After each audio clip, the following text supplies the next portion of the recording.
Bonjour, on est le 3 octobre au petit matin, donc je vous prends pour commencer la journée, j'ai 2-3 choses à vous dire.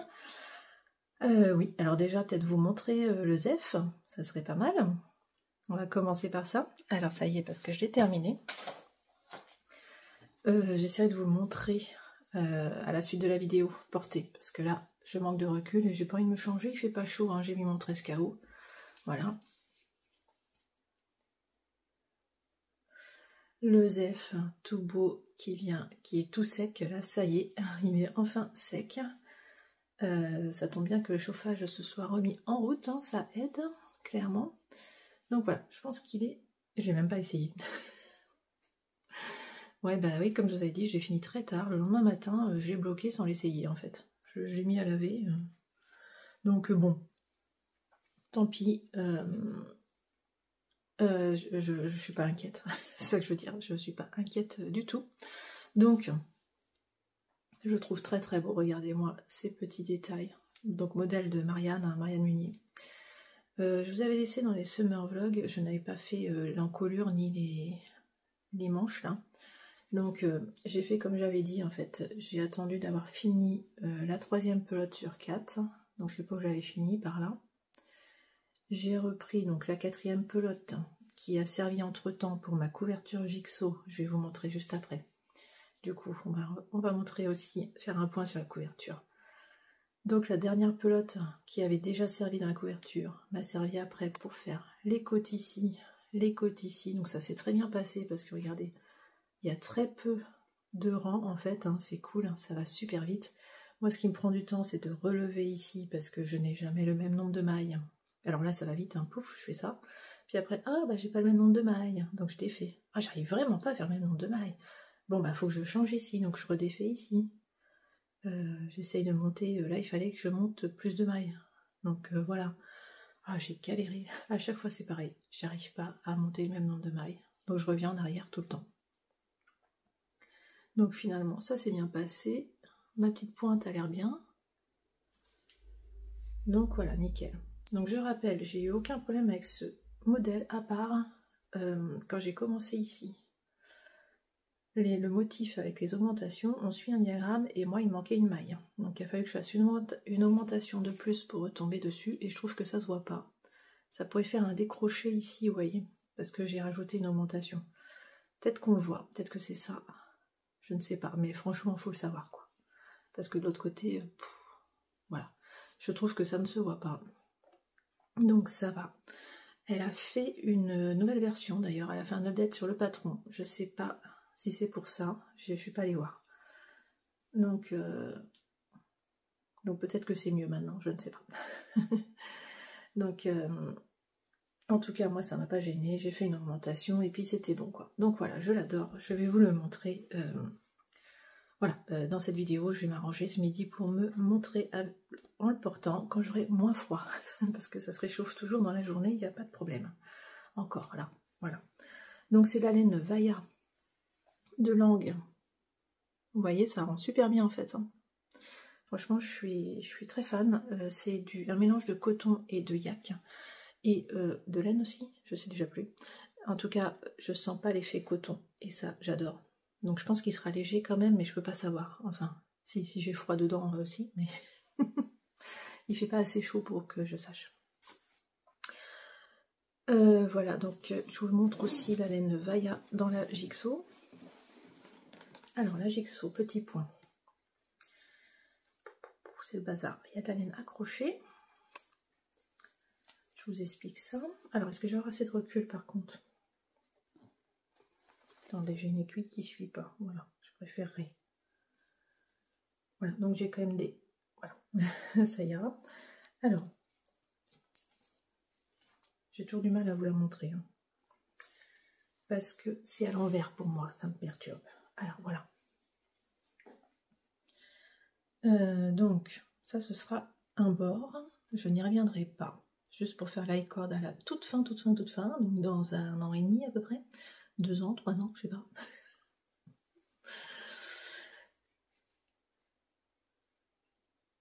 Voilà, donc ce que j'ai fait, j'ai fait la section, je m'étais dit, je fais une section par mois. Donc au mois d'août, j'ai fait la section 7 et au mois de septembre, j'ai fait la section 8. La section 8, c'est justement la Vaya qui est là. Vous voyez, c'est la même chose. En jersey, en point mousse. Voilà. Donc en point mousse. Et puis j'ai continué parce que c'est ce que je fais tout le temps. Hein. Je fais des rayures, je fais des changements de couleur non prévus par le patron de Stephen West, hein, je rappelle. Westnit. Et donc j'ai rajouté une petite bande. Moi je fais une petite variation, je rajoute. Donc quand même j'avais peur de j'avais peur de toute façon de manquer de laine. Bon en fait non, il m'en reste. Ah bah je peux vous dire combien il m'en reste d'ailleurs.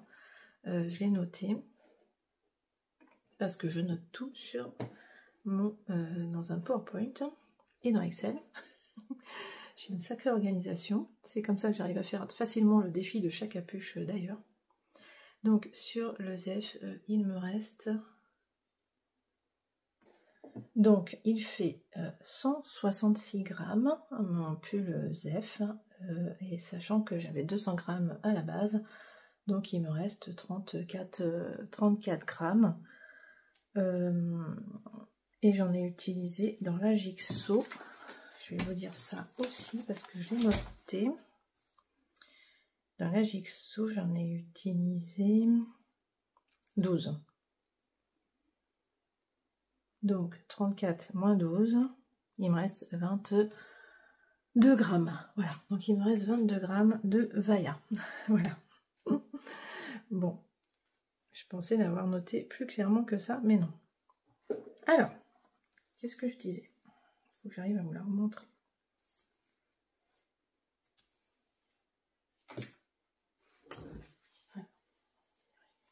Alors, donc, j'ai tricoté l'indice 8 en septembre, enfin la section 8, poup, et je me suis dit, mais c'est bête, la section 9, elle est minuscule, hein, c'est le petit triangle blanc.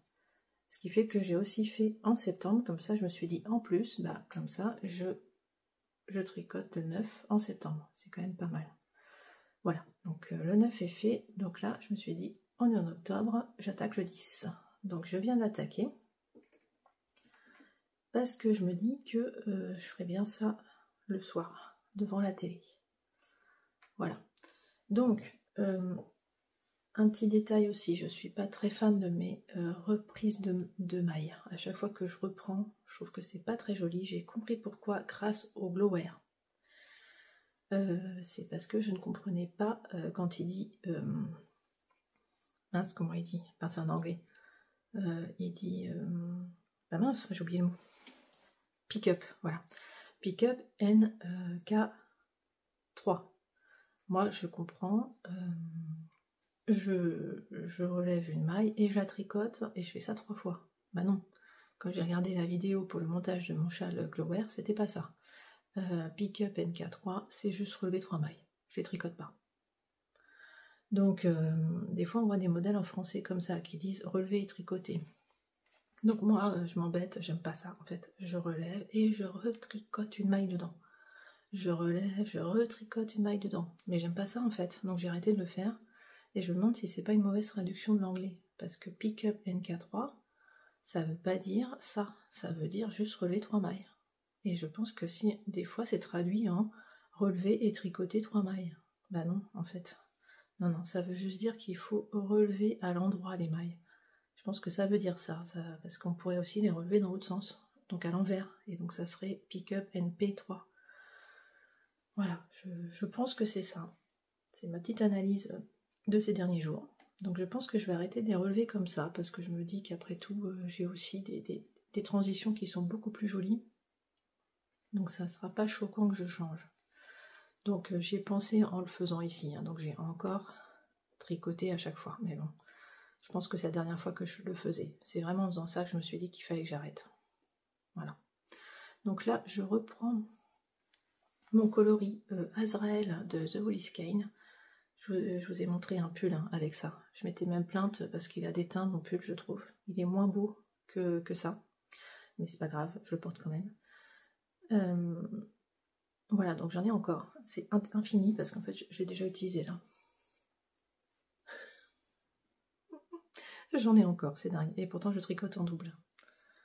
Voilà. Donc voilà pour la couverture. Je vais essayer de faire... Il est gros le triangle là. Hein. Et il y aura deux couleurs encore. Hein. Il y aura ça et encore une autre couleur après. Mais je crois que je ne l'ai pas prise. Non, je ne l'ai pas prise. Voilà. Ça sera... Je crois que je l'ai déjà là aussi d'ailleurs. Ah bah non, je ne l'ai pas encore mise. Bon bah cool. Ouais. Voilà pour la Jigsaw. Et je voulais vous raconter une mésaventure de machine à laver. Alors, ça fait depuis 2016 que je tricote, donc ça fait plus de 9 ans que je tricote. C'est la première fois que ça m'arrive. Qu'un tricot passe par accident dans la machine. Eh ben oui, ça vient de m'arriver. C'est moi qui ai lancé la machine, hein. J'ai rien vu. Et en pliant le linge, en prenant le panier et en pliant le linge hier soir, qu'est-ce que je trouve? Je trouve ça dans le panier à linge. Mais je me suis dit, c'est pas vrai, mais mon sang n'a fait qu'un tour.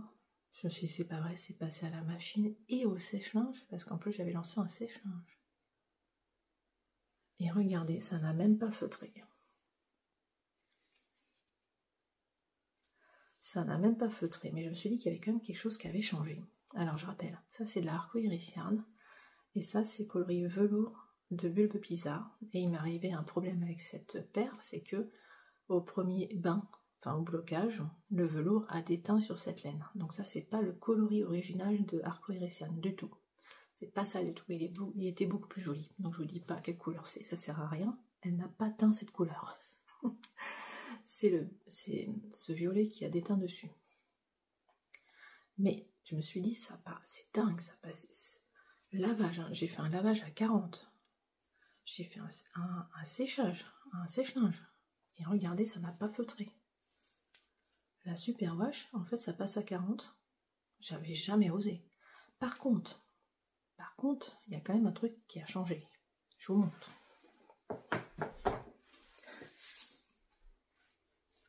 Parce qu'il n'y en a qu'une qui est passée. Comment je vous montre? Comment je vous montre? Ça se voit même pas. Ça se voyait très bien hier soir. Mais en fait, il y a une chaussette plus petite que l'autre. Est-ce que ça se voit? J'ai beaucoup de mal à vous le montrer. Oui, si quand même. Attendez, là. Est-ce que vous voyez qu'il y en a une qui est plus petite que l'autre? Moi, je trouve. Moi, je trouve que celle-là est plus petite. Franchement. Mais regardez. J'ai l'impression que celle-là paraît plus propre que celle-là. Hein. Forcément. Bon, c'est pareil, c'est peut-être pas très flagrant. Mais celle-là est beaucoup plus propre. Du coup. Ah bah oui, hein, un lavage à 40, ça... Moi, quand je lave à la main, forcément, ça lave moins bien. Donc, bah... miracle, elle me va quand même. Elle me sert ici, à la cheville, que celle-là, pas du tout. Pas du tout, pas du tout. Bah attendez, c'est simple. Hein. C'est marrant, ça se voit à peine. Vous voyez, c'est là la différence. Il n'y a que ça comme différence. C'est pas grand-chose. Hein. Mais en fait, je pense qu'elle s'est détendue sur mon pied en plus. Parce que hier, c'était franchement flagrant hier soir qu'il y en avait une plus petite que l'autre. Voilà. Donc, j'ai testé pour vous le lavage à 40 degrés de la laine Superwash de Arco-Iris Yarn et Bulbe Bizarre. Eh bien, ça ne feutre pas. Mais ça rétrécit un petit peu. Voilà. Mais comme je les avais faites trop grandes, parce que j'ai tendance toujours à avoir des chaussettes un peu trop grandes quand même, moi, ça passe. Mais ça me donne presque envie de faire la même chose avec celle-là. Parce que je suis mieux dans les plus petites. Mais je sens que si je fais exprès, je vais la ruiner. Je sais pas pourquoi, mais je sens bien la blague. Là, je crois que j'ai eu la chance du débutant, quoi. Parce que c'est la première fois que ça m'arrive et que ça va, quoi. Mais oui. Quand je les mets toutes les deux, c'est pas pareil. Mais c'est pas grave. Du coup, je les mets quand même. Parce que je me dis, voilà, ça détend la plus petite, déjà. Voilà, donc c'était... Ça fait 15 minutes que je parle. Donc je vous laisse et je vous mets quelques images.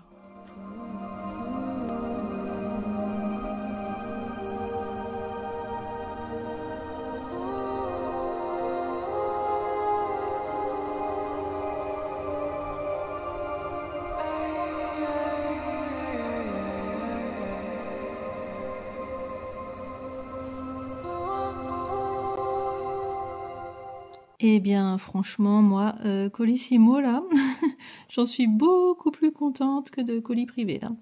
Mais bon, colis privé, maintenant, depuis que j'ai posé réclamation, il m'envoie des mails quand même. Ah, maintenant, j'ai plein d'infos par mail. Donc ça a porté ses fruits. Allez, on regarde ça?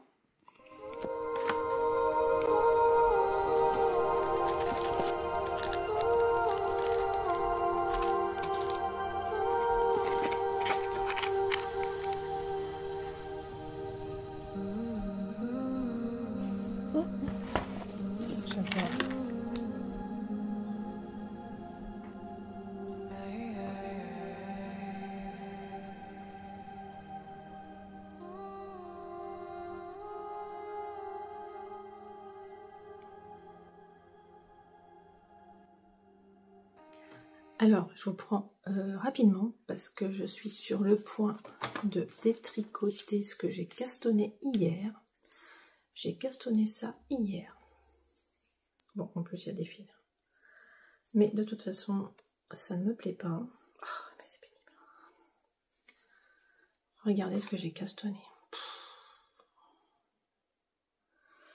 Ça ne me plaît pas du tout, du tout, du tout, du tout, du tout. Je ne sais pas si je vous montre l'endroit ou l'envers. Mais je crois bien que c'est ça l'endroit. Ça ressemble à rien. Ça ressemble à rien. Donc oui, je suis en train de faire des côtes. Je suis en train de faire un modèle qui commence par le bas. Déjà, j'aime pas ça à la base, mais je me suis dit, tant pis, j'en ai pris mon parti. Donc j'ai monté énormément de mailles, évidemment, c'est pas comme un col. Donc je rappelle, je vous dis le modèle que je suis en train de faire, vite fait. Tessellatied Pullover de Andrea Mori, Drea René Nitz, comme c'est écrit. Voilà, donc j'ai fait ça, j'ai passé un temps fou à monter les mailles, parce que j'ai mis un marqueur toutes les 50 mailles, parce que sinon je m'y retrouve pas.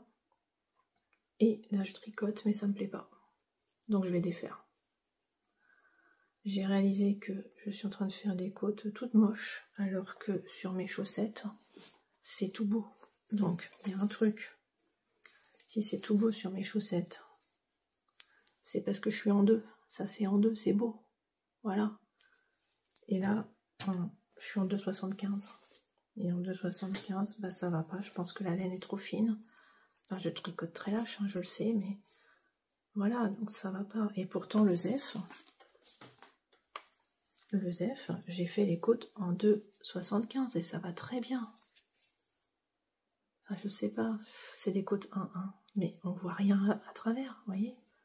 Vous voyez rien à travers. Et là, on voit tout à travers. C'est affreux.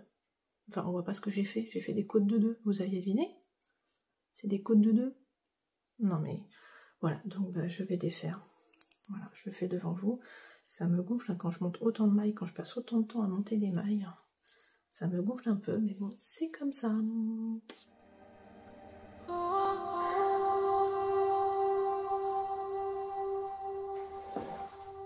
Voilà, c'était n'importe quoi. Il fallait bien que je défasse.